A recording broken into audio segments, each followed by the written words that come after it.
Hello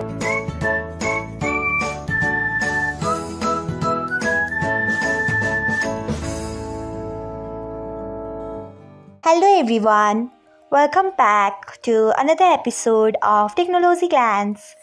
Today, in this video, I'm going to guide you through how you can hide previews of SMS notification on BIP. So, let's get started. Firstly, open BIP app in your device. Then tap on three lines icon. Next, tap on settings. After that, tap on SMS. Next, tap on notification settings. After that, you can see the option of importance.